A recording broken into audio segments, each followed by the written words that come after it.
اس کی تین کیفیات ہو سکتی ہے کیوں اللہ کی طرف سے یہ چیزیں آتی ہیں۔ سب سے پہلی شے ہے، اب وہ جو آیات میں نے سنائی تھی وہ سن لیجیے پہلے ترجمہ۔ سورہ تغابن میں فرمایا ما صاب من مصیبت الا باذن اللہ، دیکھو کوئی مصیبت تم پر نہیں آ سکتی، نہیں آتی مگر اللہ کے اذن سے۔ ومن یؤمن باللہ، اور جو شخص اللہ پر ایمان رکھتا ہو یہد قلبہ، اللہ اس کے دل کو ہدایت دے دیتا ہے، اس کے دل کو سکون عطا کر دیتا ہے، وہ راضی برضائے رب ہو جاتا ہے، اس میں شکوہ نہیں رہتا، اس میں شکایت نہیں ہوتی، اس میں تلخی نہیں ہوتی، کیوں ہو گیا، کیسے ہو گیا، کیوں ہو گیا، نہیں ہونا چاہیے، نہیں دیتے۔ یہ سارا جو پیچ آدمی کھاتا رہتا ہے نا اندر ہی اندر، وہ جو پیچ کھا رہا ہے یہ سب پیچ سے نجات نہیں گئی۔ برو کشید سے پیچا کہ ہستمود مرا، چے اقدہا کے مقام رضا کشود مرا۔ یہ پیچ کھانا جو ہے پیچا کے ہستمود، اس سے اللہ تعالیٰ نے مجھے نجات دے دی ہے مقام رضا کے ذریعے سے۔ کتنے بڑے بڑے عقدے میرے حل ہو گئے اس مقام رضا سے، چے اقدہا کہ مقام رضا کشود میرے تو بہت سے عقدے اس سے حل ہو گئے۔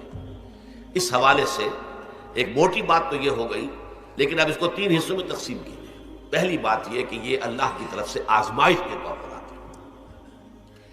آزمائش، میرا بندہ اس پر صبر کرتا ہے یا نہیں، یا میرے خلاف بکواس کرنے پر آمادہ ہو جاتا ہے۔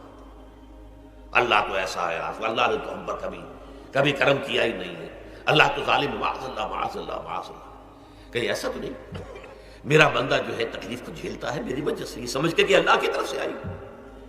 یہ سب جو ہے یہ بہت بڑی کامیابی ہے اگر انسان کو حاصل ہو جائے۔ اور اس صبر کے نتیجے میں دو اور باتیں پیدا ہوتی ہیں۔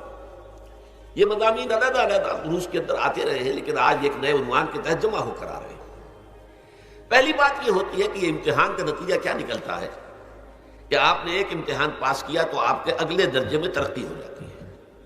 5ویں کا امتحان پاس کر لیا نا تو 6ٹھی میں جائیں گے، اب 6ٹھی کا امتحان پاس کریں گے تو 7ویں میں جائیں گے، 7ویں کا پاس کریں گے تو 8ویں میں۔ درجہ بدرجہ انسان کی دینی، ایمانی اور روحانی ترقی کا ذریعہ یہ آزمائش ہوتی ہے۔ جتنا اس میں صبر ہوگا، جتنا اس میں تسلیم و رضا جو ہے آپ حاصل کرتے جائیں گے تو آپ کے درجے بلند ہوتے چلے جائیں گے۔ آپ کا امتحان کڑے سے کڑا آئے گا، بڑے سے بڑا آئے گا، مشکل سے مشکل تر آئے گا۔ ایک وقت میں ایم اے کا امتحان بھی آپ کو دینا ہوگا، ایک وقت میں ہو سکتا ہے پی ایچ ڈی کے لیے تھیسس آپ لکھیں، پھر اس کے اوپر جو ہے ٹیم بیٹھی ہوئی اور آپ سے وہ بحث کرے، جرا کرے آپ سے، وہ بھی کرنا ہوگا۔ لیکن یہ کہ اگر پرائمری ہی میں فیل ہو گئے تو اس کا سوال ہی پیدا نہیں ہوتا کہ کبھی آپ ایم اے کا یا پی ایچ ڈی کا تھیسس بھی لکھیں۔ اور اسی کو دوسرے انداز میں کہا گیا ہے قرآن مجید میں، وَلِيُبْلِيَ الْمُؤْمِنِينَ مِنْهُ بَلَاءً حَسَنًا۔ اصل میں ابلا کہتے ہیں، بلا یبلو جو ہے عربی زبان میں آتا ہے آزمانا۔ خلق الموت والحیات لیبلوکم ایکم احسن عملا، یہی معنی ابتلا کے میں، ابتلا یبتلی آزمانا۔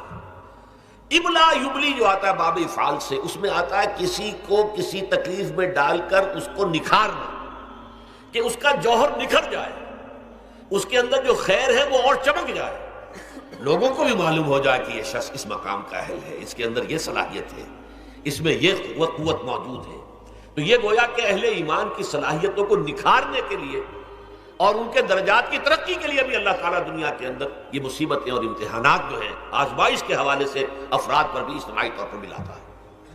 اور ایک اس کا اور بھی ہے، اہل ایمان پر اس طرح کی ابتلا و آزمائش کی ایک نوعیت اور بھی ہے، اور وہ یہ ہے کہ جو بھی آپ سے غیر ارادی طور پر یا یہ کہ آپ نے کوئی گناہ ارادی طور پر بھی کر لیا، اللہ تعالیٰ اس کی سزا اسی دنیا میں دے کر آخرت کی سزا سے محفوظ کر دیتا۔ گویا کہ اس سے بڑا خیر کیا ہوگا؟ یہاں کی سزا کیا ہے؟ جھیل لیا آپ نے، بخار آ گیا، ٹانگ ٹوٹ گئی، چلیے 3 مہینے آپ بستر پر پڑے رہے نا، اور کیا ہوا؟ کچھ نہیں۔ لیکن یہ کہ آخرت کی سزا ملتی ہے، بہت عظیم ہوتی ہے۔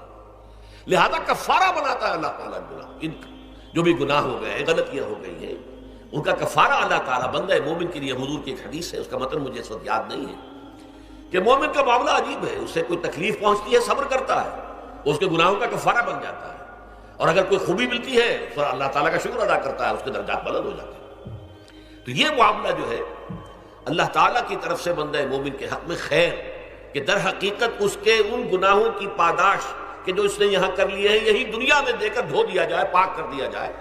جیسے آپ کو معلوم ہے دھوبی جو ہے کپڑے کو بھٹی میں چڑھاتا ہے، گرم پانی میں ڈالتا ہے، نہیں ڈالتا، تاکہ اس کا میل نکلے، اس کے آگے پٹکتا بھی ہے ذرا اس کو تاکہ وہ میل اچھی طرح چھٹ جائے اس سے۔ اسی طرح اگر دنیا میں ہمارے میل چھٹ جائیں، دنیا میں اگر ہمارے گناہ دھل جائیں تو یہ بڑے نفع کا سودا ہے، بڑے نفع کا سودا ہے، بڑے نفع کا سودا ہے۔ اس اعتبار سے آپ غور کیجئے کہ اگر یہ حقائق ہمارے سامنے رہے تو کیا کوئی تکلیف دنیا کی ہمیں بھاری محسوس ہوگی؟